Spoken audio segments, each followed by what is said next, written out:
Good morning, everybody. This is Jockeys from StraightRazorPlace.com. We are here today in the backup shave den because it's got better plugs to work on restoring some razors. Okay, let's have a look at the equipment we're going to use. Here's a Dremel kit and a bunch of polishing tools. Of particular interest are the metal brush, the wire brush for removing rust and stubborn spots, the Kratex bit, which is basically rubber with sand in it for initial polish, and then finally that's a really dirty felt wheel with a lot of metal polish on it for the final polish up. Let's see, over here we've got a Dremel tool and of course a pair of safety glasses because this thing spins at high speed, it can kick up dirt, there's no reason you should ever injure yourself. This is what we will be restoring today. This is a Genco Easy Aces, or Genco, I don't know, however you say it. Anyway, let's take a little bit better look at what kind of tarnish we're removing. This particular razor is blued all along here. I don't want to remove that, that's part of the blade. You can see there's a lot of gunk in the shoulder, a little bit of rust it looks like there, just a few spots, a little bit of rust along the spine there in the back.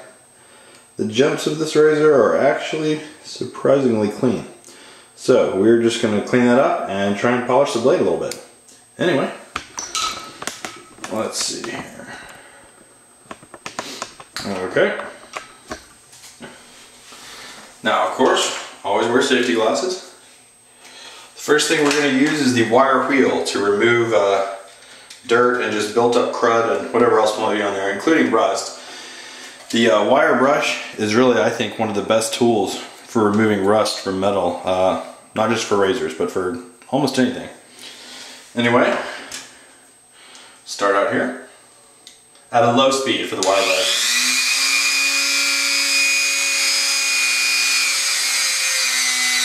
Oh yeah, it's coming right off. Get that dirt out there.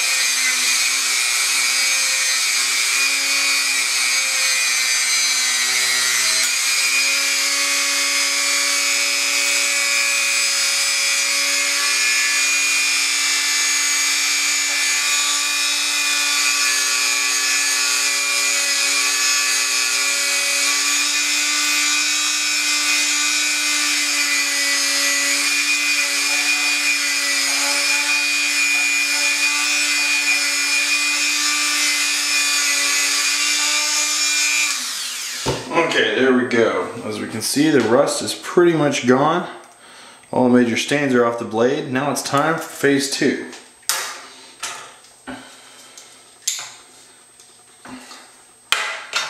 Now the Kratex bit, I'm using this disc-shaped one because I ruined my cylindrical one earlier polishing something else. So on it goes. Again, I choose a lower speed for this one.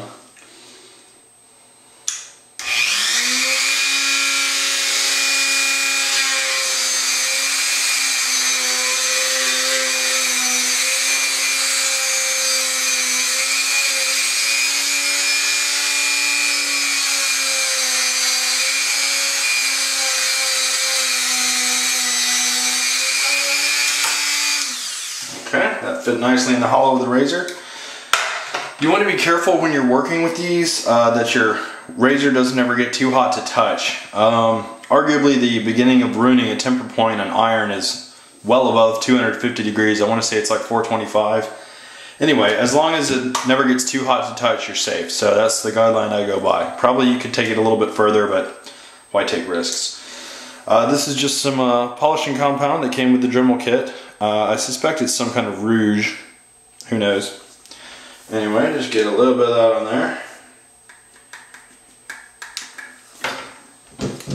That's basically a very, very fine abrasive paste, a little bit grittier than toothpaste. That stuff your dentist uses to polish your teeth, it's about like that. So, now with this one, a lot of people use the high speed. I found that it gets too hot too fast, so I use the lower speed and just work with a little bit longer. Again, fine control is important here.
still on the spine.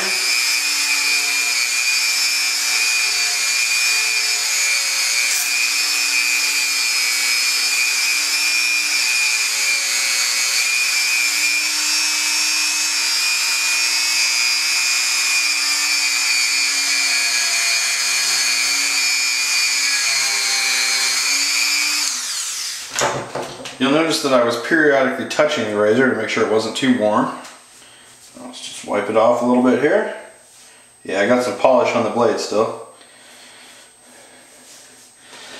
There you go. A nice shiny blade.